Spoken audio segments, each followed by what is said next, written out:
Hi, Ben.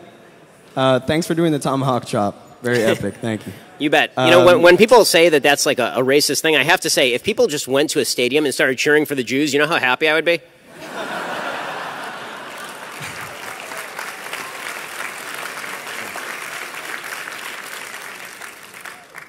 So my question is very quick. What is your favorite argument for God's existence and why?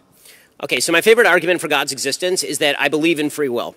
Okay, the reason that I think this is an argument for God's existence is because if you believe that human beings are essentially just balls of meat wandering around aimlessly in the universe, the kind of Spinoza's stone that thinks that it was moving of its own accord but actually was thrown, if you believe that and you don't believe in free will, then there's an internal coherence and logic to it. If you believe that you have the ability to make independent choices, that you can actually supersede your own biological drives and the environment around you to any extent, even to the smallest extent, this means that you believe in something that can't actually be proved by science, but that you are living every single day. And the notion that you have that will, and not only that you have that will, but that that will is capable of comprehending the universe around you, that your will is sort of, your ideas, your ability to comprehend the universe is a reflection of a reality, of an objective truth that is out there, that says to me that there is a God, there's a common source that stands behind that objective truth and stands behind the mind that can comprehend that truth, or sort of a Kantian argument for the existence of God.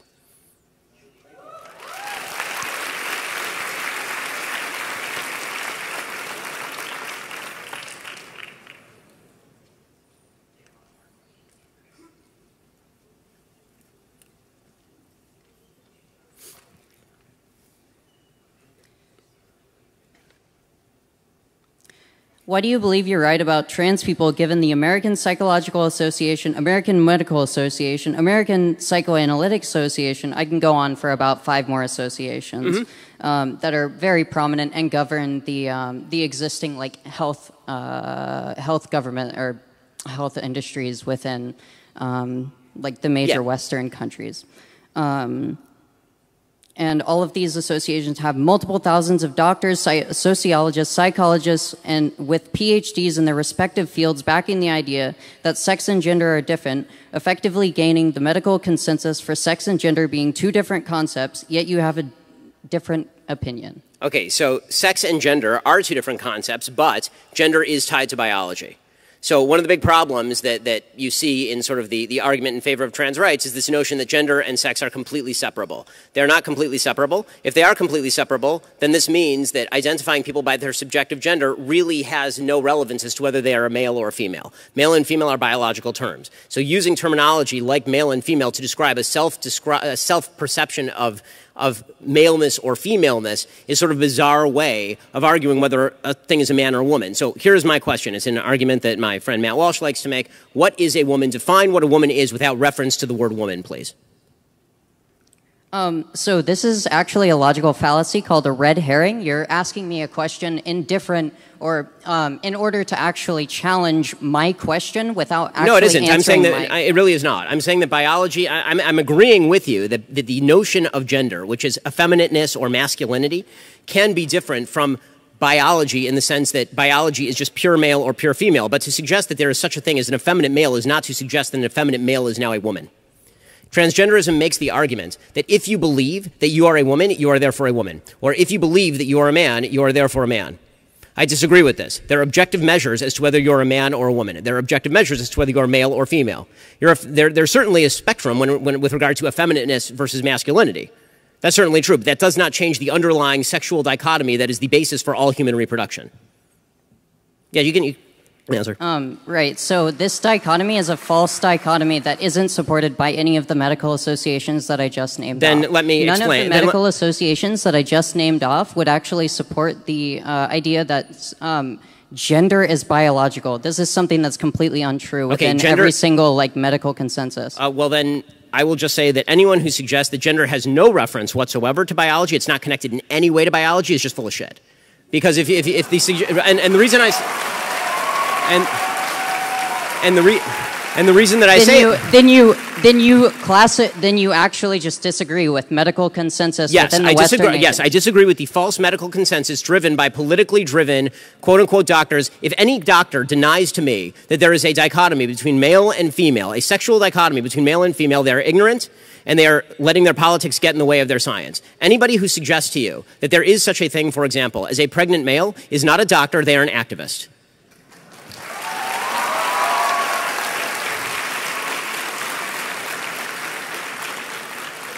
I'm very glad that none of these opinions are actually accepted in academia and haven't been for over 70 years. Sent this here on Twitter. Okay, so the notion that they haven't been accepted for over 70 years is a bizarre one, considering they were accepted until about 5 minutes ago. And the basic idea that male and female do not exist runs counter to all mammalian biology, all of it, not just human. Are we to suggest that gender and sex are different in walruses? How does this work exactly? Like, are they different in bears? Anytime you have all mammalian reproduction is rooted in the idea that there's a sexual dichotomy between male and female. To obscure that with all sorts of semantic word games about how you feel subjectively has no bearing on whether male and female are categories that exist. And if you're trying to define male and female with reference to any subjective category that cannot be identified by any metric whatsoever other than how you feel today, I challenge whether that is scientific or whether that is merely a self-perception that is being guided by a political agenda. I'm sorry, I could spend more time on this, but we have to get to the next question. I appreciate it.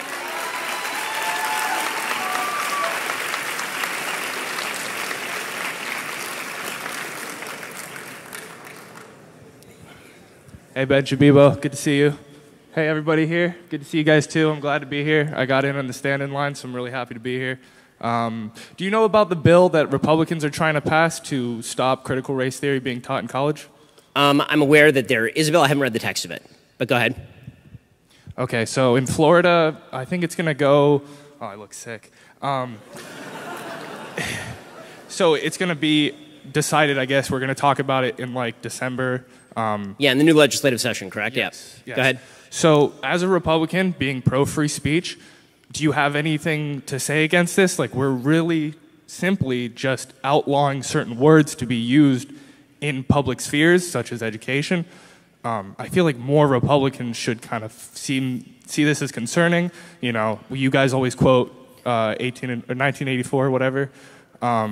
You know, this is like an Orwellian move, isn't it? So it depends on what level of education we're talking about. If we're talking about the idea that critical race theory can be taught as one of many theories on college campuses, I have no problem with it. Marxism is taught as one of many theories on college campuses. If the idea is that we're going to be teaching critical race theory, which is not taught as one of many theories. It's taught as a framework for understanding the world, and it is a lens through which we are to view history. This is something that the founders of critical race theory openly acknowledge. They suggest that critical race theory has a praxis component, meaning it's a practice component that is designed in order to indoctrinate kids in a particular type of thinking about how America's institutions work. Do I think that the taxpayers of the state of Florida have an obligation to subsidize the indoctrination of their children in that? No. And I think that public education as an institution is dedicated not merely to the idea that you send your kids to school and then the teachers dump whatever they want on your kids. I think the idea is that the parents delegate their power to educate their children to the state via the public schools, and then they have the authority and should have the authority to determine what framework is being taught. And the anti-American framework of critical race theory, which is unrooted in actual history, ought not be taught in America's public schools.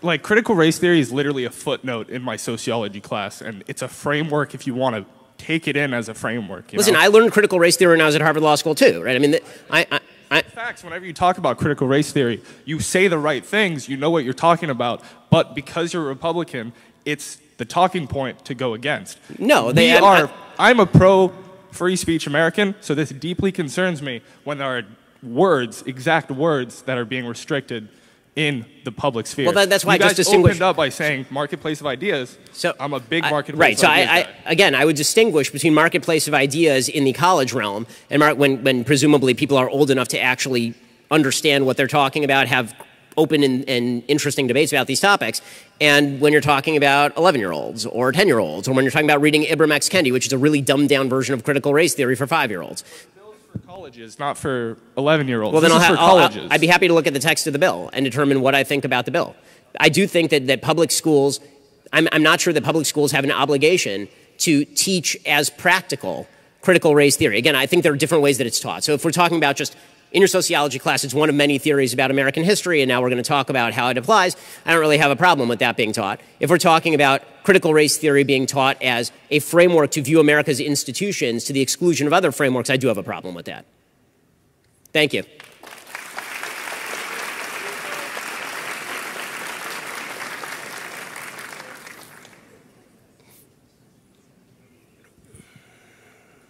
I have gum in my mouth, sorry. Hello. So earlier on in your lecture, you were saying that due process past the 14th Amendment has been equally distributed to all groups across America. No. I didn't say that in practice it has. I said the concept of due process is dedicated to the proposition that people should be treated as individuals. Obviously, segregation and racism and criminal justice up until the Civil Rights Act would suggest that on a practical level it was not equally distributed, obviously.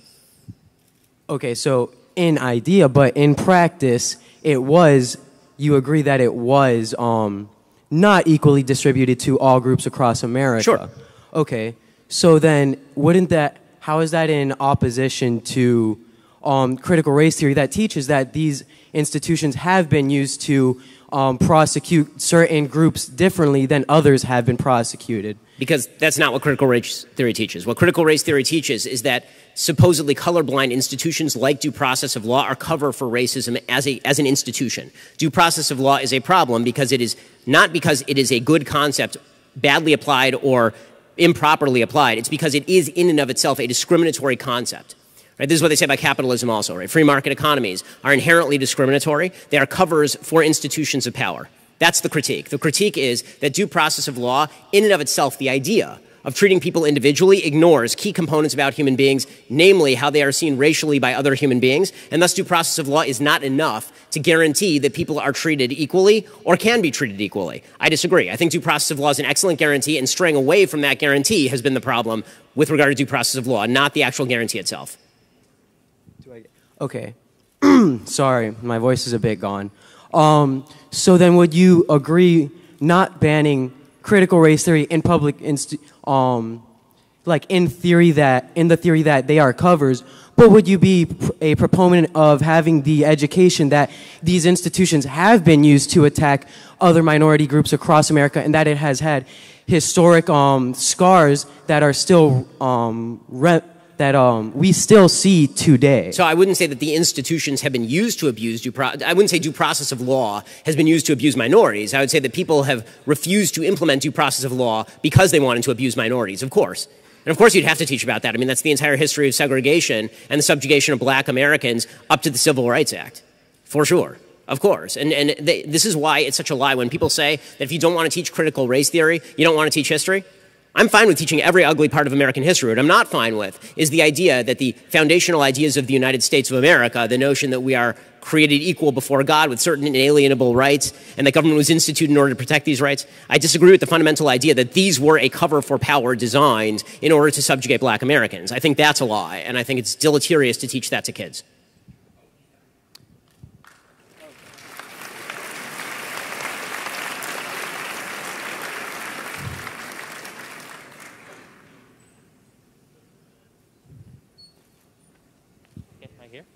Okay, so I don't want to misinterpret your position, but it's your belief. Tell me if I'm right or wrong about this, okay?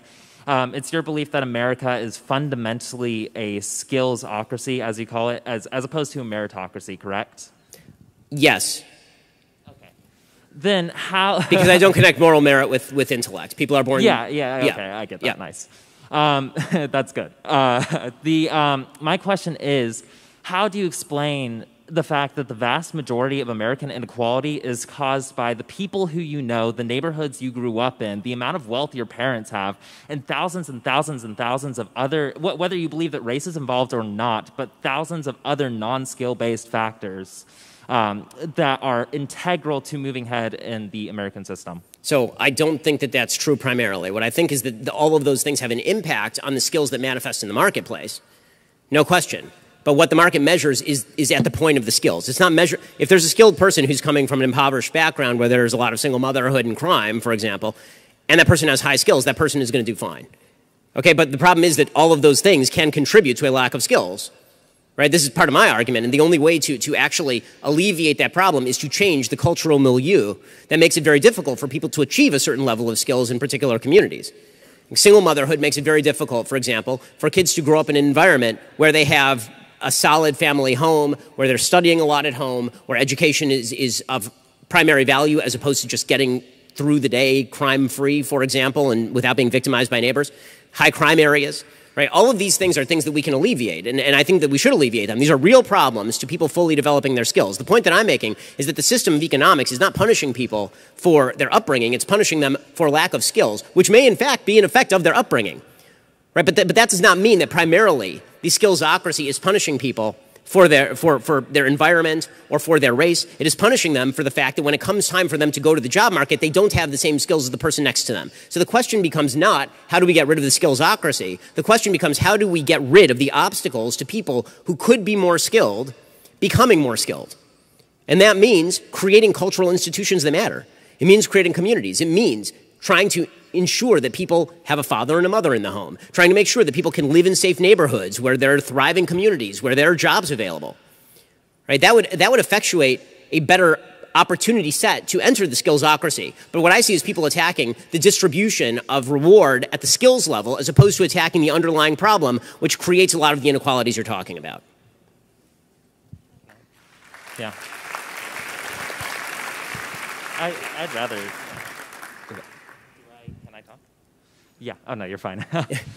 Yeah, so I was wondering, you believe that things like single motherhood, things like growing up in high crime areas are inherently cultural rather than to do with any institutions or any inequalities that are part of American society institutionally? No, I think that history has a long tail. But I think that the only way that you fix that is by changing the incentive structure for individuals right now. So I think that you can blame the amount of crime in a particular community on a long history of disinvestment in that community 50, 60 years ago. I don't think it's going to change a damn thing. And I don't think pouring money into the community is necessarily the solution. I think if you're looking at high crime levels, I think the best solution is you need more cops on the ground to stop the crime. This is what's going to allow people to invest in the area and provide more jobs. And I think that trying to spend all of your time... The question is, are we trying to diagnose a problem that is solvable, or are we trying to just describe the history of the problem? If we want to describe the history of the problem, that's fine, but using that as a substitute for a practical solutions-based approach to problems is a political mistake. One is the study of historians, the other is the study of politicians and political actors that ought to actually be applied in real life. When you have a solution like affirmative action, or you have a solution like benefiting people from lower income communities, and I know obviously there's a difference between affirmative action on the racial level and affirmative action on the economic level, you think that government policy should have no role in alleviating those inequalities, even though government policy purportedly in the past, even though I would argue currently, created those inequalities in the first place? I think that any time the government attempts to remedy past discrimination by the use of current discrimination, all they are doing is effectuating discrimination and undermining the skillsocracy that allows for positive externalities, yes.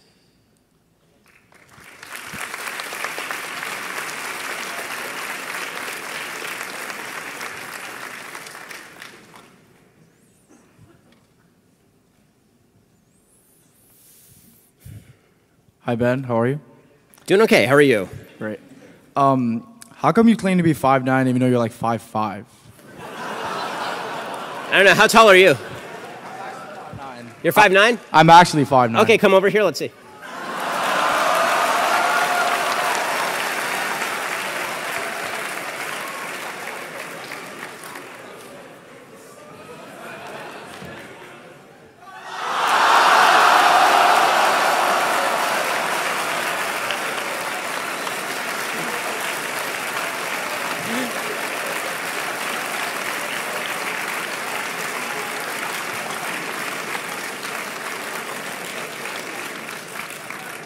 I'll be honest, I planned it. I've been waiting years to do that.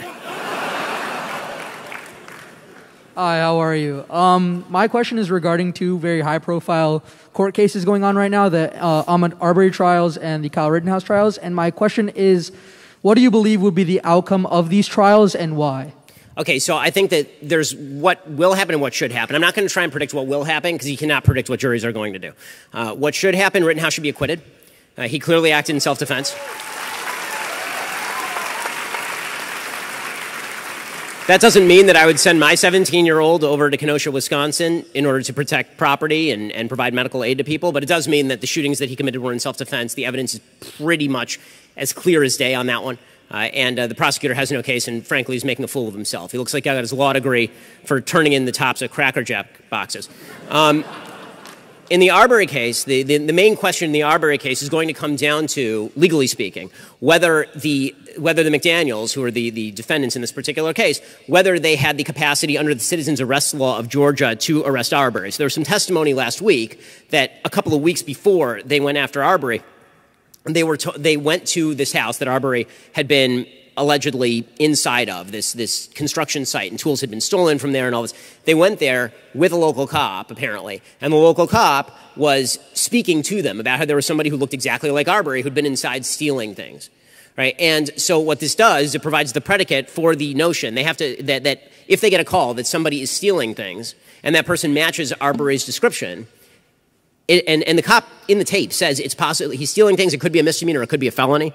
Once it's a felony, you can effectuate a citizen's arrest. So the question is going to be whether that citizen's arrest was lawful or not, the attempted citizen's arrest. Because once you get down to the end of it, right, the end of it where they're roadblocking him and they're trying to keep him from running away, and Arbery runs between the cars, now you essentially have a case of almost mutual self-defense, right? It's actually really a terrible case in which Arbery sees these guys chasing him in trucks. Why is he going to pull over, right? And so he tries to run. He goes for the gun, they shoot him. So from their perspective, they're trying to give a citizen's arrest, they have to shoot him in self-defense. From his perspective, he's trying to run away, and they're blocking him and trying to falsely imprison him, and so he's acting in self-defense. So the only way to solve that legal conundrum is whether they were, in fact, under the belief that they were attempting to arrest him, a citizen's arrest, and they had good cause. Like, it has to be by the preponderance of the evidence, like 51%, 49% standard. If they had a 51 to 49% probability of the evidence that he was committing a felony and that they could arrest him, then they could be acquitted. So that's the legal issue. That's what it's going to come down to. Considering that citizen's arrest is a widely outdated law, do you consider that it should be reformed? It's difficult to reform citizen's arrest because, again, there are just so many areas where the cops are not available. I mean, what I would like is to make it so that citizen's arrest is not something that anybody really wants to do because the cops are so available that you just call them. Right, and by the way, this is what happens in low crime, high income areas. Frankly, there are a lot of cops available. There's a lot of security. You don't see a lot of people running around trying to effectuate citizens' arrests in those areas. You typically have somebody calling a police officer. And sorry, one last question is: do you believe that Rittenhouse traveled to Kenosha with the intent of stirring trouble or not? I think that by the available evidence, he went there with the intent of providing medical aid and brought the gun because he thought the trouble might break out or could break out. I don't think that he went there to shoot anybody, if that's the question. And I think the prosecution's case that he went there to shoot somebody is undermined by pretty much every single fact on the ground, including his own behavior that night.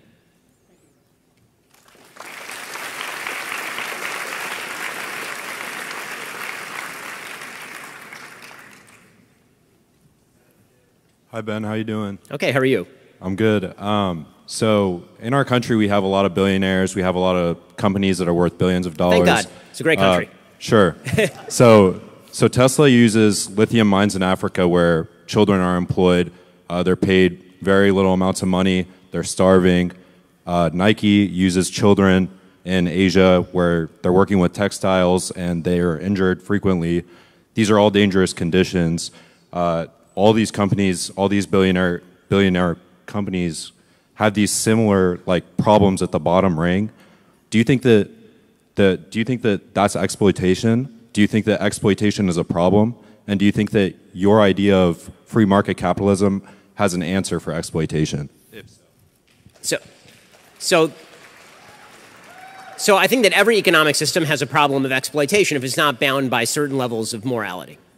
Right? Socialism has a level of exploitation too, which you see in the Soviet Union, for example. You can treat workers as chattel, and you can treat them as trash, and you can force them into doing jobs they don't want or gulag them. So any system of economics that relies on force is a form of exploitation. I would say that the problem that you see with regard to China is not per se free markets. It's the fact that the Chinese government is willing to allow its own citizens to be used as child labor, and the fact that there is no governance structure in Africa at all to protect children, if what you're saying about Tesla is true. I'm going to assume that it is. I don't know enough about the issue. So assuming that that is the case, there's nothing in free market capitalism that prohibits people who are incapable of making decisions for themselves from being exploited. That's true, right? I mean, if you can find somebody who's, this is particularly true with child labor, children are not capable of consent. If children are incapable of consent, then free market conditions should not prevail, and there should be laws on the books that prevent companies from actually using that sorts of labor. Right? We've had child labor laws in the United States for quite a while, and I agree with those. But that's not to suggest that any other economic system wouldn't be similarly prone to exactly the same kinds of problem, as long as you are saying that exploitation is simply a function of economic growth or even economic distribution, right? They're almost two separate issues. So one is an issue of morality. Immoral people can use any system in order to harm other people, and particularly children and people who can't protect themselves. The case that socialism makes is that people who are fully capable of consent are also exploited, and that, I think, is a lie. Well, do you think that? I apologize. Oh, no worries. I just tripped up, but yeah, I'm sorry. That's okay. I mean, I think that the broader point that I'm making is that when it comes to, sorry, did you remember? So Go yeah. ahead. So would you be in favor of legislation here in the United States that prevents billionaire companies and multi-billion-dollar companies from using exploitation around the world? Depending on what we are defining as exploitation, sure. I mean, if we're talking about like forcing small children to make Nike shoes, absolutely. Child labor. Yes. Child labor. Yeah. Yes. Okay. Yes. Well, and by I'm the glad way, we're in agreement. And by the way, we're in agreement. Yeah, and by the way, I would agree with a United States policy of tariffing any company abroad that also uses similar levels of labor, because the big problem is that the reason companies in the United States presumably do that sort of stuff is in order to compete with companies abroad that are using exactly that sort of labor. So punishing those companies abroad from doing that would also be a way of preventing them from entering American markets and undercutting companies that are now undergoing the higher labor cost of having to not use small children to make shoes. Yeah.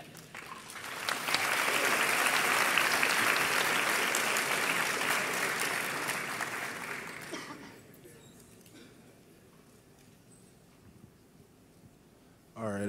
Hello. I just wanted to ask. So I wanted to bring up the fact that you talked about individuals and everything, and I wanted to bring up a few examples, like for example, like COVID and like say like the 2008 financial collapse and even like the 1994 crime bill and things like that. Those have definitely effects on big groups and especially like the black community and everything. Like after the 2008 financial collapse, not many people got, you know, like I wouldn't say accused, but convicted, for example. Not many people on Wall Street, the individuals who did profit a lot from those things.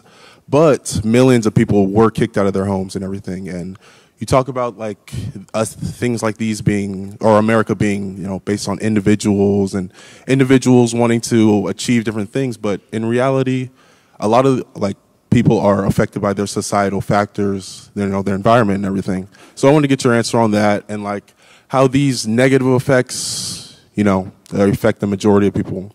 But the positives, the money gains, you know, the Wall Street things, not many of the working class people in Tallahassee, for example, feel that. You know, not many people in Tallahassee felt the after COVID or during COVID, you know, the stock market jumps. The average employer just saw a bunch of just empty, you know, employment, you know, options and low wages and everything still, and the same old, same old. So, well, I mean, okay, so I think that the fundamental idea with regard to, it's almost two separate questions, and so I'm going to take them one at a time. The reason I'm separating the questions is because when it comes to corporate bailouts, for example, I'm sure you and I agree. I don't think that any of those corporations should have been bailed out. I think that if you engage in the moral hazard of wrecking your own company, I don't see why I'm supposed to pay for that or you're supposed to pay for that. In a free market system, you're supposed to bear the consequences of the risks that you take. I think that's true across the board.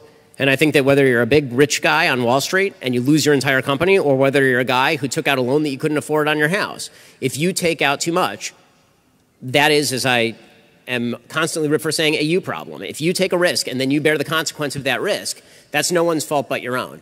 And anybody who comes in to bail you out from that, particularly if you're talking about with like billions of dollars in order to prop up a particular lifestyle, that's a huge mistake and it's a huge problem. And I totally agree with that. And for example, with that, like, you know, we in America, we do bail these people out. You know, our capitalist system does not. That's not capitalism. That's cronyism. It definitely, yeah. People say that, but no, but it's true. It's no, but it's we do bail these people out. And right. I'm just saying that that's not capitalism. That's actually closer to corporatism, which is the government being in control of the economy, essentially. I mean, who's bailing them out?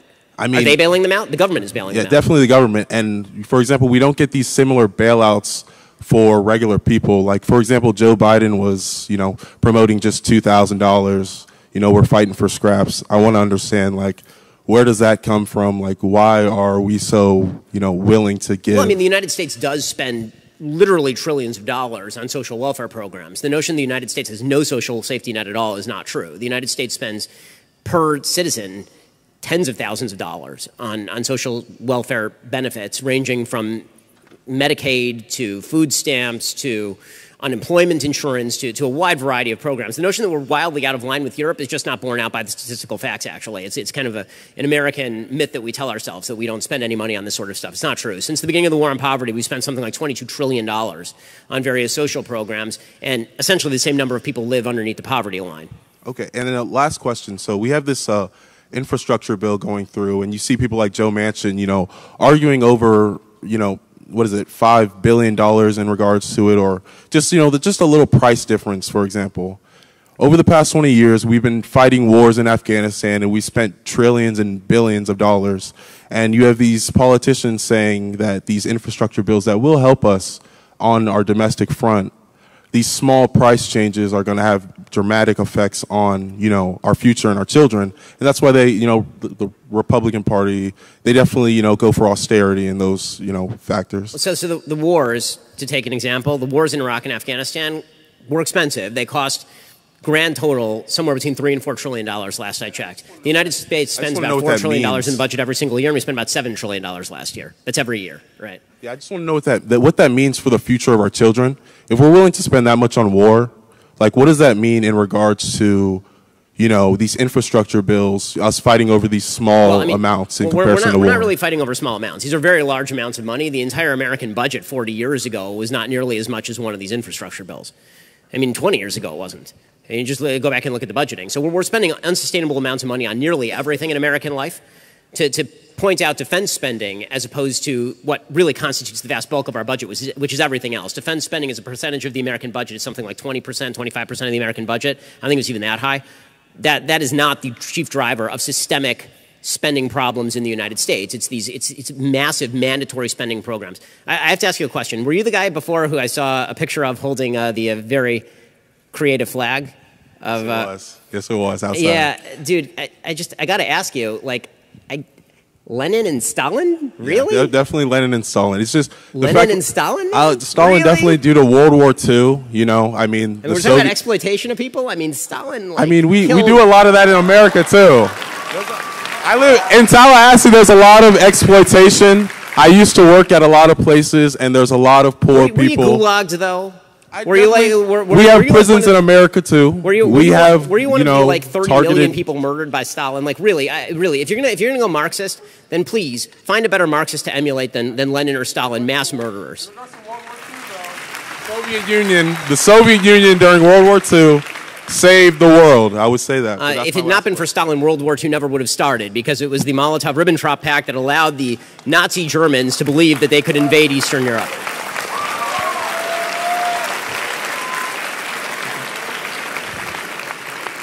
This will be the last question that Mr. Shapiro takes for the evening. That's a lot of pressure. That's a lot of pressure. My name's Andrew, and I was introduced to you by the Michael Knowles book, Reasons to Vote for Democrats. Your quote that said "thorough" at the top, and it was a blank book. I don't know if anyone's familiar with that book, My question is about it's like in the way that the things that you're saying about certain things being done with hard work, things being done with intellect, as kind of like a slippery slope to more right racist things or white supremacist things. The question is like a FSU specific question about what your thoughts are about the difference between canceling someone for what they believe and accountability in a position where they should have accountability. Specifically, Jack Denton, who was an FSU, I believe, Senate person, but he was he had sorry, I should be more knowledgeable about this, but and I really don't want to be the college student destroyed by Ben Shapiro. But the question is basically he was an FSU student that had anti-BLM, anti-transgender comments in a Catholic group that he had, the Facebook group or something. If someone wants to correct me on that, they can. But a group me, gotcha. Different application. Okay. But the question is basically, what are your thoughts on that, you know? I mean, so my basic view of cancel culture, I won't comment on a specific case because I really don't know the facts of the case. But my general thoughts on cancel culture versus what they call accountability culture is you get to hold somebody accountable for a thing that they do in the space where they do it. What I mean by that is I speak on politics. If I say something bad about politics, you cannot listen to my show. You can say that I'm a bad man, and you can come after me, and you can tell people not to listen to me and all of that. If you go after my advertisers who are advertising on a wide variety of programs, then that is an attempt to cancel as opposed to an attempt to hold accountable, because the person that you're actually attempting to hold accountable is not me. You're attempting to go after advertisers who have had nothing to say about any of my advertisers, I assume, disagree with a lot of what I say. Right? Just because they advertise on the program does not mean that they approve of everything I say, any more than they agree with everything on MSNBC if they advertise on both of us. This holds true across, I would say, industries. So you'll see a plumber, and a plumber has some sort of bad thing on a Facebook page. And the idea is that you can no longer use this plumber because of what was on their Facebook page that they were talking about politics. That seems very silly to me. If you can unclog my toilet, I'll use you as the plumber. These two things have nothing whatsoever to do with each other. If it impacts your job performance, that's accountability culture. If it impacts not your job performance, it just impacts sort of your public perception, that seems a lot more like cancel culture to me. As a member of student government, do you think that he should be held accountable to those beliefs? I mean, it depends who's holding him accountable. In other words, was he? You'll have to tell me the story. Was he dumped by the school from his position in the student senate, or did people just not elect him in the future? Yeah, it was a vote of no confidence from the student government. I mean, I can say whether I disagree or agree with that, but I can also say that if a student government votes that they don't want somebody else in student government because of something that they've said politically, then I can think that they are being censorious. I'm not sure that that counts as formal cancel culture in the sense that they're being canceled for something that is outside the purview of which they're normally speaking. But I can still think that the people who are doing it are jackasses. I don't know what he said. So both of those things can be true at once. Sometimes accountability culture, as it's called, can also be misused. It's not like a hard divide between accountability culture is good and cancel culture is universally bad. Right? I could probably think of hypothetical scenarios where that's not true.